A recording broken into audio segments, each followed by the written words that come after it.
پھر وہ ان غنڈوں سے لڑکی کو چھڑا کر ان سارے غنڈوں کو پولیس کے حوالے کر دے گا، مگر وہ زیادہ دیر نہیں کرنا چاہتا تھا۔ جیپ کی آواز اب دور ہو رہی تھی۔ کامران آنکھوں پر نقاب لگانے ہی والا تھا کہ اسے اپنی امی کی آواز سنائی دی۔ وہ اچھل پڑا۔ اس کی امی یہاں کیسے آ گئیں؟ ہو سکتا ہے اس کی تلاش میں یہاں نکل آئی ہوں۔ آواز حویلی کی سرنگ جیسی گلی کی طرف سے آئی تھی۔ کامران بیٹا۔ کامران پراسرار نقاب آنکھوں پر لگانا بھول گیا اور اسے پتلون کی جیب میں رکھ کر جلدی سے گلی کی طرف بڑھا۔ امی جان، میں آ رہا ہوں۔ وہ حویلی کی نیم تاریک گلی میں آیا تو اسے اپنی امی کہیں نظر نہ آئی۔ امی جان، آپ کہاں ہیں؟ امی کی آواز بند کوٹری کے اندر سے آئی۔ کامران بیٹا، میں یہاں ہوں، مجھے یہاں سے نکالو، میرا دم گھٹ رہا ہے۔ کامران پریشان ہو گیا۔ اس نے زور سے دھکا دے کر بند دروازے کو کھٹک سے کھول دیا۔ جو ہی وہ کوٹری کے اندر داخل ہوا، اس کے سر پر کسی بھاری شے کی چوٹ لگی اور وہ بے ہوش ہو کر گر پڑا۔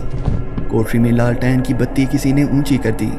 روشنی میں سامنے وہی انسانی ہڈیوں کا ڈھانچہ کھڑا تھا جس نے بارش والی رات کو سڑک پر کامران کو اپنی کار میں لفٹ دے کر بٹھانے کی کوشش کی تھی، جس کے بارے میں شالنی نے اسے خبردار کیا تھا۔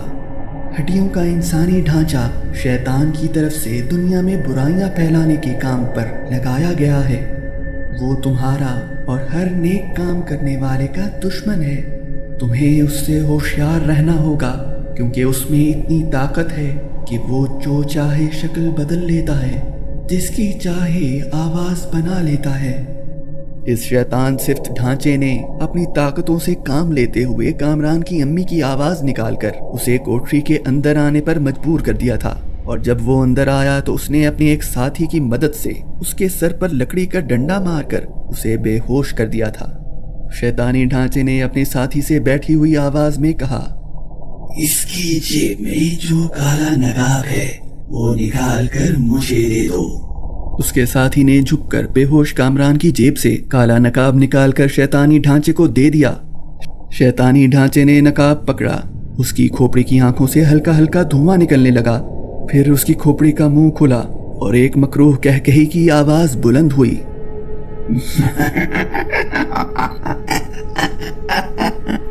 میں دیکھوں گا یہ کیسے دنیا سے برائیوں کا خاتمہ کرتا ہے۔ اس کی طاقت اب میرے پاس ہے۔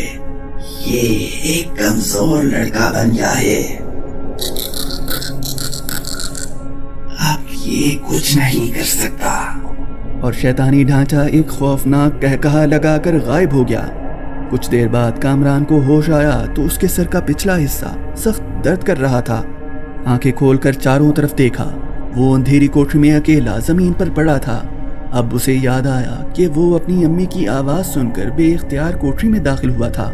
اسے نیم اندھیرے میں سامنے دیوار کے پاس انسانی ہڈیوں کا ایک ڈھانچہ دکھائی دیا تھا۔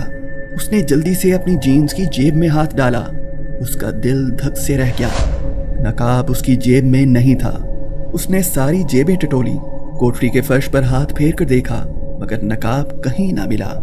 اب ساری بات اس کی سمجھ میں آ گئی۔ اس کا نقاب اسی شیطانی ڈھانچے نے اڑا لیا تھا۔ وہ سر پکڑ کر بیٹھ گیا۔ اسے شالنی کی بات یاد آ گئی۔ کامران سمجھ گیا کہ اسی ڈھانچے نے اپنی آواز اس کی امی کی بنا کر کوٹری میں اسے بلایا تھا، اور پھر اس کے سر پر کسی شے سے ضرب لگا کر اسے بے ہوش کر کے نقاب اس سے لے لیا تھا۔ وہ اٹھ کھڑا ہوا۔ اس کا سر ابھی تک چکرا رہا تھا، مگر یہ آرام کرنے کا وقت نہیں تھا۔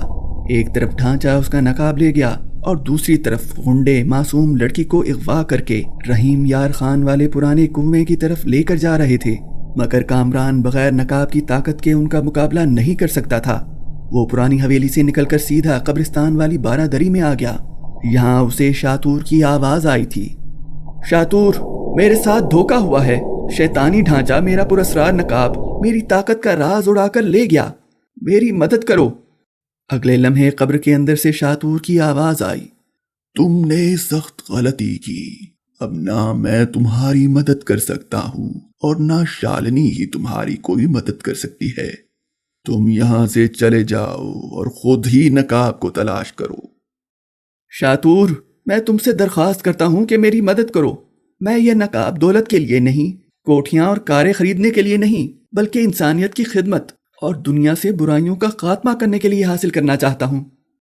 تو پھر ایک کام کرو، یہاں سے بائیں جانب سڑک کے پار کچھ دور جا کر اشوک کے زمانے کا ایک پرانا تالاب ہے۔ اس کے کنارے ایک شمشان بنا ہوا ہے جہاں کسی زمانے میں لوگ اپنے مردوں کو چتا پر جلایا کرتے تھے۔ اس شمشان میں آج سے 100 سال پہلے ایک عورت کو اس کے رشتہ داروں نے جائیداد کے لالچ میں بے ہوش کر کے زندہ جلا دیا تھا۔ آدھی رات کو آج بھی اس عورت کی بدروح اس شمشان میں آتی ہے۔ وہ حلق سے خوفناک آوازیں نکال کر بین کرتی ہے۔ کوئی سامنے آ جائے تو دہشت سے اس کے دل کی حرکت بند ہو جاتی ہے۔ اگر تم نے اس پر قابو پا لیا تو صرف وہی تمہیں بتا سکتی ہے کہ پراسرار نقاب کہاں ہے۔ اب جاؤ اور دوبارہ آواز نہ دینا، میں جا رہا ہوں۔ بارادری میں سناٹا چھا گیا۔ بارش رک گئی تھی لیکن آسمان پر بادل اسی طرح چھائے ہوئے تھے۔ کامران نے سوچا کہ اب گھر چلنا چاہیے، پھر آدھی رات کو ہندو عورت سے مل کر اسے قابو میں کرنے کی کوشش کروں گا۔ وہ سر جھکائے آہستہ آہستہ اپنے گھر کی طرف چل دیا۔